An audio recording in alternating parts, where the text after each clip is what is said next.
Hello everyone, once again deduction and રિલીફના ચેપ્ટરમાં આપણે નેક્સ્ટ ડિડક્શન્સ છે એ શરૂ કરવા જઈ રહ્યા છીએ. બટ બિફોર દેટ, અગર જો તમે કોઈએ સબસ્ક્રાઈબ ન કરી હોય તો આ ચેનલ સબસ્ક્રાઈબ કરી લેજો and like the videos also. આજના આપણા ડિડક્શન્સ છે એ ડિડક્શન્સ મોસ્ટલી તમને सम्सમાં એટલા બધા હેલ્પફુલ નહીં થાય, પણ તમે ડિડક્શન્સ એન્ડ રિલીફ ચેપ્ટર ભણો છો તો એના રિલેટેડ તમને ડિડક્શનની ઇન્ફોર્મેશન કમ્પ્લીટ હોવી જોઈએ. એટલા માટે આજના ડિડક્શન કરાવેલા છે. મોસ્ટલી તમને सम्सમાં આ પોઈન્ટ ઓછા જોવા મળશે, જે છે ડિડક્શન અંડર સેક્શન 80E. હવે 80E ડિડક્શન શેના માટે છે? તો loan taken four higher education. અગર અસેસી છે એને શું કર્યું હોય, હાયર એજ્યુકેશન માટે લોન લીધી છે, તો એ લોનના જે ઇન્સ્ટોલમેન્ટ પેમેન્ટ કરતો હશે એના માટે શું કરી શકશે? આ અંડર સેક્શનમાં ડિડક્શન મેળવી શકશે. હાયર સ્ટડીઝમાં શેના માટે સ્ટડીઝ ઇન્ક્લુડેડ છે? તો engineering, architecture, medical, management et cetera. કોઈ પણ ટાઈપની હાયર સ્ટડીઝ હોય અને એના માટે એ અગર લોન લે છે તો એનો જે ઇન્ટરેસ્ટનું પેમેન્ટ છે એના માટે ડિડક્શન મેળવી શકે છે. So assessee is an individual. Okay, એ ઇન્ડિવિજ્યુઅલ હોવું જોઈએ. HUFને આ ડિડક્શન એપ્લિકેબલ નહીં થાય. Assessee must have taken a loan from any financial institution including a banking company or an approved charitable institution. यानी कि એને બેંકમાંથી લોન લીધેલી હોવી જોઈએ, આઈધર કોઈ પણ ફિનાન્શિયલ ઇન્સ્ટિટ્યુશન છે એનામાંથી લોન લીધેલી હોવી જોઈએ. Third, the loan must have taken for the purpose of pursuing higher education. બરાબર, જેમ હમણાં પહેલાં જ વાત કરી કે આ લોનનો પર્પઝ મેઇન શું હોવો જોઈએ, તો એ લોકોએ હાયર સ્ટડીઝ માટે લોન લીધેલી હોવી જોઈએ. હાયર સ્ટડીઝમાં એન્જિનિયરિંગ, આર્કિટેક્ચર, મેડિકલ, મેનેજમેન્ટ એનો ઇન્ક્લુડ કરવામાં આવે છે. લોન કોના માટે લીધેલી હોવી જોઈએ? તો લોન છે એ યા તો અસેસીના પોતાના હાયર એજ્યુકેશન માટે હોવી જોઈએ, ઓર એલ્સ એ પોતાના રિલેટિવના એજ્યુકેશન માટે પણ લઈ શકે છે.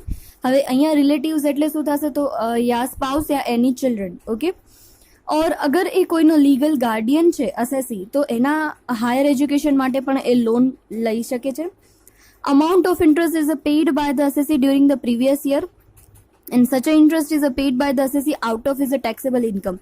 યાની એનો ઇન્ટરેસ્ટ એને પ્રીવિયસ યરમાં પેમેન્ટ કરેલો હોવો જોઈએ અને એની ટેક્સેબલ ઇન્કમમાંથી જ પેમેન્ટ થયેલું હોવું જોઈએ.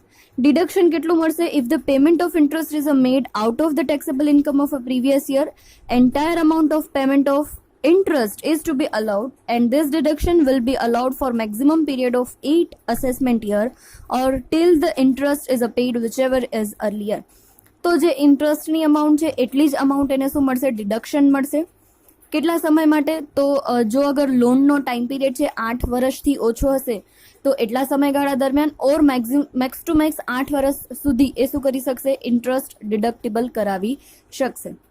ઓકે, સો 80E છે, છે એ હાયર એજ્યુકેશન રિલેટેડ છે. એના પછી આવે છે deduction in respect of interest on loan for residential house property 80EE. અગર કોઈ અસેસી છે એને પોતાના રેસિડેન્શિયલ હાઉસ પરચેસ કરવા માટે લોન લીધેલી છે તો એના ઇન્ટરેસ્ટ રિલેટેડ આપણને ડિડક્શન મળશે. It is allowed in regard two payment of interest on a loan taken from any financial institution for the purpose of acquisition of a residential house property. Okay, જેમ પહેલાં વાત કરી હતી એમ જ કોઈ પણ ફિનાન્શિયલ ઇન્સ્ટિટ્યુશન ઓર bank એનામાંથી શું લીધેલી હોવી જોઈએ? લોન લીધેલી હોવી જોઈએ ફોર ધ રેસિડેન્શિયલ હાઉસ. પોતાનો હાઉસ રહેવા માટેનો જે હાઉસ પરચેસ કર્યો હોય એના માટે. Loan must have been sanctioned during the financial year 16-17. ઓકે, 80EE તો જ એપ્લિકેબલ થશે જો લોન છે એ ક્યારે થઈ હશે? 16-17ના યરમાં. Maximum amount of loan section for the acquisition of residential house property 35 lakh.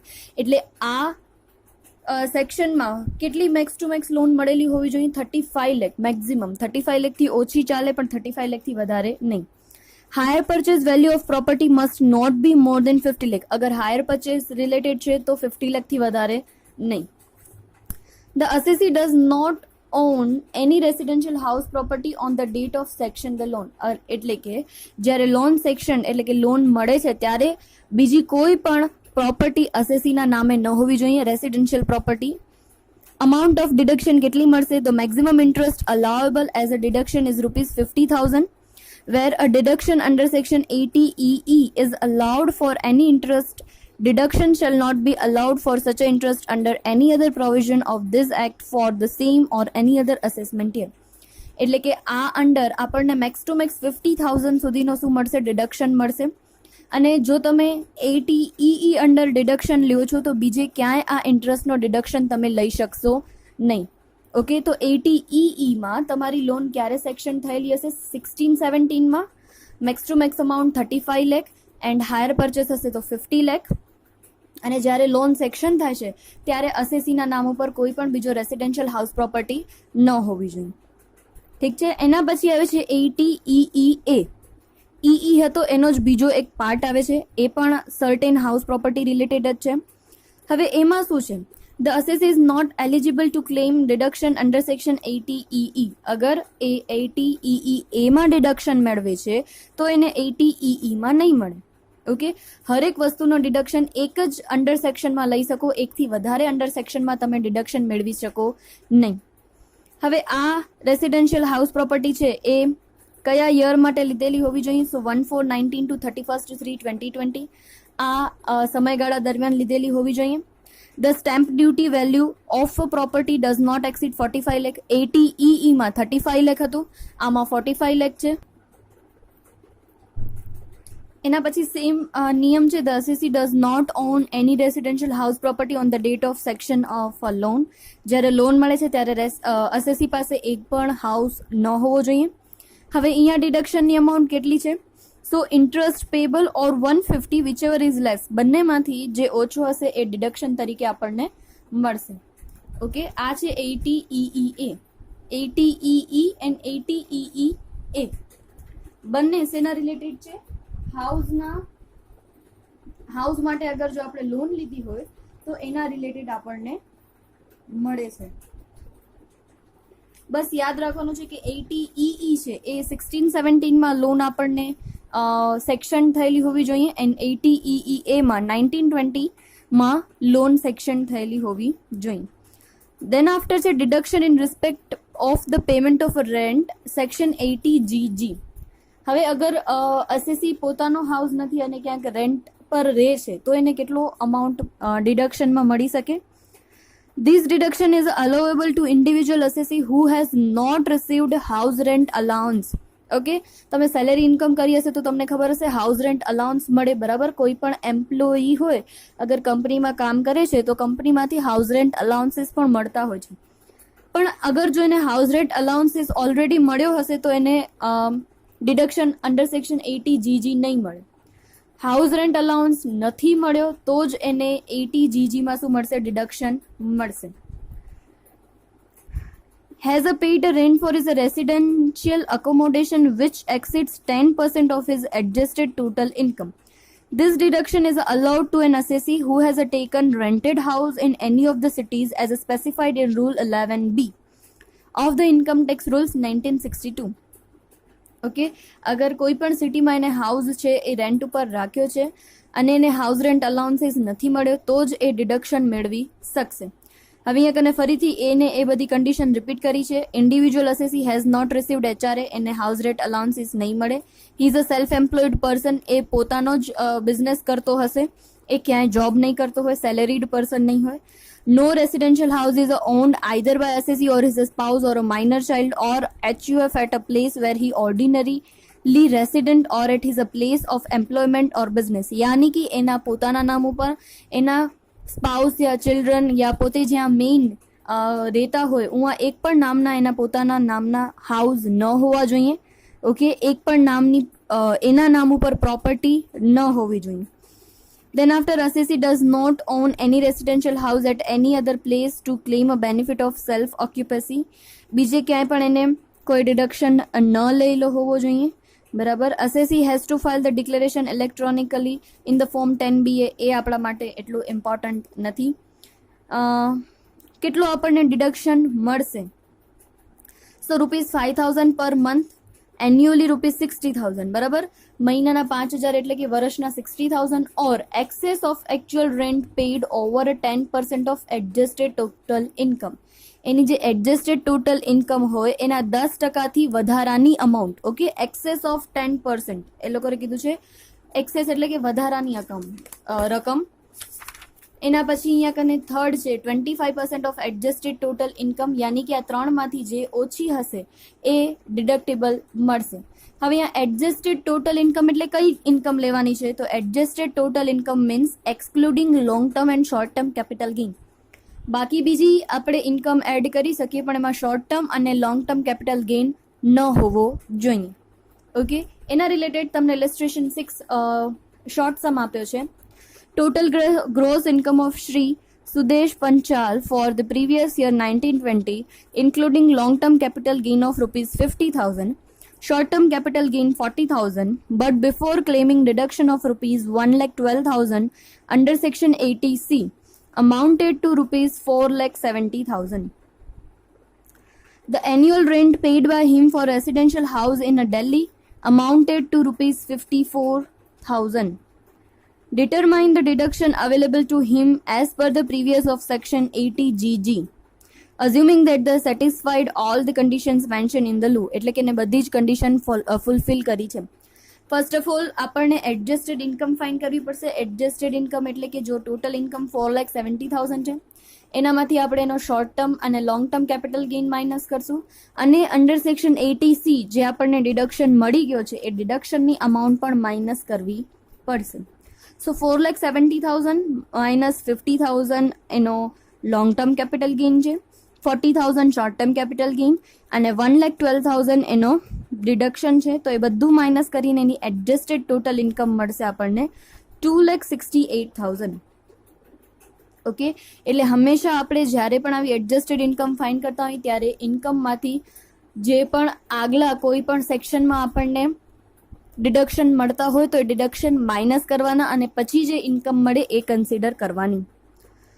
તો હવે આપણા પાસે 3 ઓપ્શન છે. એક 5,000 પર મંથ ઇન્ટુ 12 એટલે 60,000. બીજું હતું access of rent paid over 10% of adjusted total income. Actual payment એને 54,000નું કર્યું છે અને એની એડજસ્ટેડ ટોટલ ઇન્કમ છે એના 10%, 2,68,000ના 10%. ઓકે, તો બંનેમાં 54,000માંથી 2,68,000ના 10%, દેટ ઇઝ 26,800 માઇનસ કરશું તો આન્સર મળશે 27,200. એક્સેસ પેમેન્ટ બરાબર જેટલો આપણે એકચ્યુઅલમાં રેન્ટ પે કર્યો છે એનામાંથી 10% ઓફ ઇન્કમ આપણે માઇનસ કરી દઈશું એટલે આપણને એક્સેસ અમાઉન્ટ મળી જશે. અને last 25% of the adjusted total income, so 2,68,000 into 25%. આ ત્રણેય મળી છે. ત્રણેયમાંથી લેસ સૌથી ઓછી હોય એ અમાઉન્ટ આપણને ડિડક્શનમાં મળશે. તો ઓછી અમાઉન્ટ છે 27,200. ઓકે, તો આ હતો 80GG. 80GG મતલબ કે આપણે અગર રેન્ટ ઉપર રહીએ છીએ તો એના રિલેટેડ આપણે ડિડક્શન મેળવી શકીએ પણ એની કન્ડિશન્સ બધી આપણે ફૂલફિલ કરેલી હોવી જોઈએ. તમને ટેક્સ્ટબુકમાં લાસ્ટમાં કીધું છે સ્પેસિફાઈડ સિટીઝ કયા કયા આવશે as per the rule 11B. તમને અહીંયા કને લિસ્ટ આપ્યું છે એ તમે એકવાર કન્સિડર કરી લેજો. ઓકે, તો આ હતો સેક્શન 80GG. હવે અહીંયા આપણા બધા જ સેક્શન જેટલા પેમેન્ટ અથવા તો કન્ટ્રીબ્યુશનને લગતા હતા એ બધા જ એડજસ્ટમેન્ટ એટલા બધા જ ડિડક્શન આપણા કમ્પ્લીટ થાય છે. હવે જે ડિડક્શન્સ આવે છે deduction based on certain income. મેં જ્યારે શરૂઆત કરી ત્યારે તમને કીધું હતું 3 ટાઈપના deduction on the contribution or payment, deduction based on certain incomes and deduction based on donation. આવી રીતે 3 અલગ અલગ ટાઈપના તમને ડિડક્શન્સ ભણવાના છે. એમાં અત્યાર સુધીના બધા જ આપણે જે હતા એ બધા હતા પેમેન્ટ ઓર કન્ટ્રીબ્યુશન રિલેટેડ. હવે આવે છે income related. Income related main 4 જ ડિડક્શન છે અને ખૂબ જ ઇઝી છે. ઓકે, ફર્સ્ટ ઓફ ઓલ છે 80QQB. 80QQB આવે છે રોયલ્ટી ઇન્કમ ઓફ ઓથર. બરાબર, 2 ટાઈપની રોયલ્ટી ઇન્કમ હોય, એક ઓથરની હોય અને એક પેટન્ટ રિલેટેડ હોય. તો ઓથરને રિલેટેડ જેટલી પણ રોયલ્ટી ઇન્કમ આવશે એ આવશે under 80QQB. Now it is received by an author of a book on literature, science or art. Okay, ઓથરને મળે છે અને ઓથરે કઈ બુક લખેલી હોવી જોઈએ, યા science related yeah literature related or art related. Okay, આ 3માંથી અગર બુક લખેલી હશે તો જ એની રોયલ્ટીની ઇન્કમ કન્સિડર થશે. હવે અહીંયા કને બુક શેલ નોટ ઇન્ક્લુડ, કઈ બુકને કન્સિડર નહીં કરવાની, તો ટેક્સ્ટ બુક હોય કે ગાઈડ હોય, મેગેઝિન હોય, જર્નલ્સ હોય, એ આમાં એક પણ ઇન્ક્લુડ નહીં થાય. કેટલો આપણને ડિડક્શન મળી શકે, તો એમાં બે ટાઈપ હોઈ શકે. યા તો રોયલ્ટી આપણને લમસમ અમાઉન્ટમાં મળી જાય, બરાબર, 3 લાખ યા 5 લાખ યા 7 લાખ એવી રીતે લમસમ અમાઉન્ટમાં મળી જાય, તો આપણે કરશું 100% ઓફ રોયલ્ટી ઇન્કમ, યાની જેટલી પણ રોયલ્ટી ઇન્કમ આપણને રિસીવ્ડ થઈ છે એ, or ₹3 lakh whichever is less, બંનેમાંથી જે ઓછું હશે એ આપણને ડિડક્શનમાં મળશે. અને બીજું આપણને રોયલ્ટી છે એ લમસમ અમાઉન્ટમાં નથી મળતી.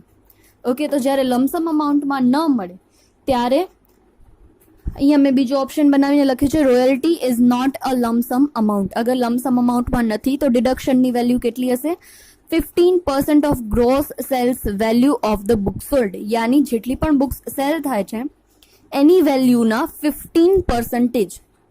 ઓકે, અગર 15% થી વધારે રોયલ્ટી મળતી હશે તો બાકીની અમાઉન્ટ ટેક્સેબલ થશે, ઓનલી 15% જેટલી અમાઉન્ટ આપણને ડિડક્શનમાં મળશે. દેન આફ્ટર સેકન્ડ આવે છે 80 RRB. હવે 80 RRB એ પણ રોયલ્ટી રિલેટેડ જ છે, પણ now royalty on patents, patent ઉપરની રોયલ્ટી છે એમાં આવશે. So patent must be registered under the patent act 1970 on or after 1/4/2003. અગર તમે પેટન્ટની રોયલ્ટી મળે છે ઇન્કમ, તો તમને યાદ રાખવાનું છે કે તમારી પેટન્ટ છે એ પેટન્ટ એક્ટ 1970માં શું હોય, રજિસ્ટર્ડ હોય, અને 1/4/2003 ના દિવસે અથવા તો એના પછીથી. ઓકે, આનો ડિડક્શન એકદમ ઇઝી છે, જેમાં રોયલ્ટી ઓન બુક્સ હતો 100% of royalty income or 3 lakh whichever is less, બંનેમાંથી જે ઓછો હશે એ આપણને એઝ અ ડિડક્શન મળી જશે. દેન આફ્ટર આવે છે અંડર સેક્શન 80 TTA. ઓકે, TTA શેના રિલેટેડ છે, તો એ ઇન્ટરેસ્ટ રિલેટેડ છે. Interest income on deposits in saving account, યાની કે આપણા જેટલા પણ બેંકમાં કે કોઈ બી જગ્યાએ આપણા સેવિંગ અકાઉન્ટ છે એ સેવિંગ અકાઉન્ટ ઉપર આપણને જે ઇન્ટરેસ્ટ મળે છે એ આપણે ડિડક્ટેબલ કરાવી શકીએ અંડર સેક્શન 80 TTA. હવે અહીંયા કને આપણે ફિક્સ્ડ ડિપોઝિટનો કન્સિડર કરવાનો નથી. ઓકે, ફિક્સ્ડ ડિપોઝિટ નહીં, સેવિંગ અકાઉન્ટ જે છે એ જ આપણે કન્સિડર કરવાના છે. સો કેટલું ડિડક્શન આપણને મળશે, એકચ્યુઅલ ઇન્ટરેસ્ટ ઇન્કમ, જેટલી પણ આપણને ઇન્ટરેસ્ટની ઇન્કમ થાય છે એ, ઓર ₹10,000 વિચ એવર ઇઝ લેસ, બંનેમાંથી જે એટલો ઓછો હશે એ આપણને ડિડક્શન મળશે. યાદ રાખજો, ઇન્ટરેસ્ટના ઇન્કમની છે કયા interest income, on the saving accounts, saving account ઉપર આપણને જે ઇન્ટરેસ્ટ મળે છે એના રિલેટેડ આપણને ડિડક્શન મળશે 80 TTA.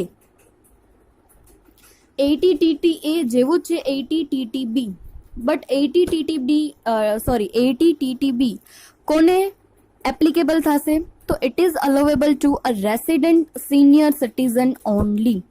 મોસ્ટ ઇમ્પોર્ટન્ટ યાદ રાખજો, 80 TTB છે એ અગર સિનિયર સિટીઝન ન હોય તો એપ્લિકેબલ ન થાય. ઓનલી કોને એપ્લિકેબલ થશે, સિનિયર સિટીઝન હશે એને જ.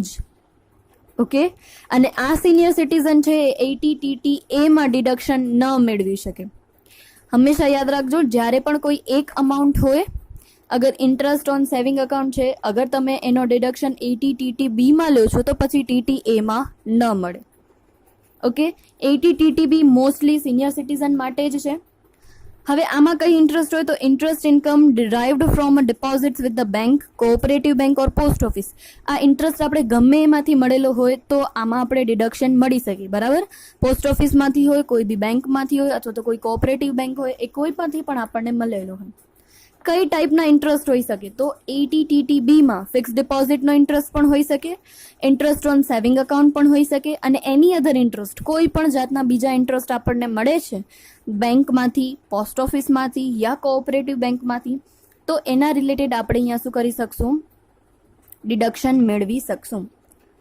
પણ યાદ રાખજો, 80 TTA જે આપણે પહેલા કર્યો TTA માં only and only saving account ઉપરનો ઇન્ટરેસ્ટ છે એ જ ડિડક્ટેબલ છે, જ્યારે TTB માં બધા જ ઇન્ટરેસ્ટ ડિડક્ટેબલ છે, પણ કોને, only and only senior citizen. Then after it all the conditions are satisfied, the senior citizen is entitled to claim deduction of ₹50,000 or actual interest received whichever is less. અગર જો બધી જ કન્ડિશન કમ્પ્લીટ થાય છે તો senior citizen 50,000 અથવા તો actual interest જેટલો મળ્યો હોય એટલો, એ બંનેમાંથી જે ઓછી અમાઉન્ટ હશે એ એને ડિડક્શનમાં મળશે. મેં નીચે એ બી લખ્યું છે કે senior citizen not eligible to claim deduction under section 80 TTA. કોઈ પણ સિનિયર સિટીઝન છે 80 TTA માં ડિડક્શન નહીં મેળવી શકે, કારણ કે એ લોકો માટે અલગથી 80 TTB બનાવેલો છે. ઓકે, મેં તમને બને એટલા ઇઝી વેથી જ બધા ડિડક્શન્સ કરાવ્યા છે, પણ હજી બી તમને જો deduction based on contribution and payments and deduction based on income આપણે જે કમ્પ્લીટ કરી લીધા છે એ પેજ નંબર 237 ઉપર તમને ટેબલમાં આપ્યા છે, તમે એ પણ કન્સિડર કરી શકો છો. તો અહીંયા આપણા બે ટાઈપના જેટલા ડિડક્શન છે એ કમ્પ્લીટ થાય છે, deduction based on contribution and payment and deduction based on ઇન્કમ્સ.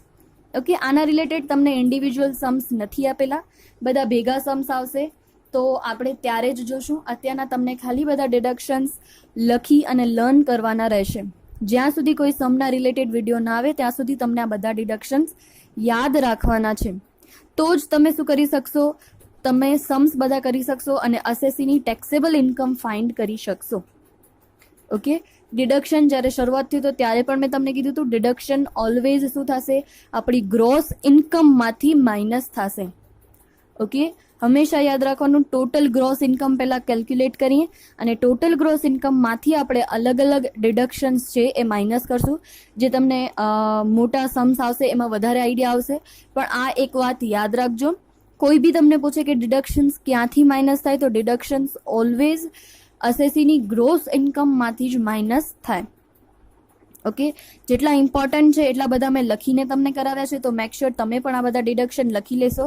અને જેટલા તમને સમ્સમાં બહુ ઇમ્પોર્ટન્ટ નથી એ આપણે ટેક્સ્ટબુકમાંથી ખાલી વાંચી લીધા છે કે જેથી કદાચ કોઈ MCQ કે એના રિલેટેડ આપણને પૂછાય તો આપણને યાદ હોય.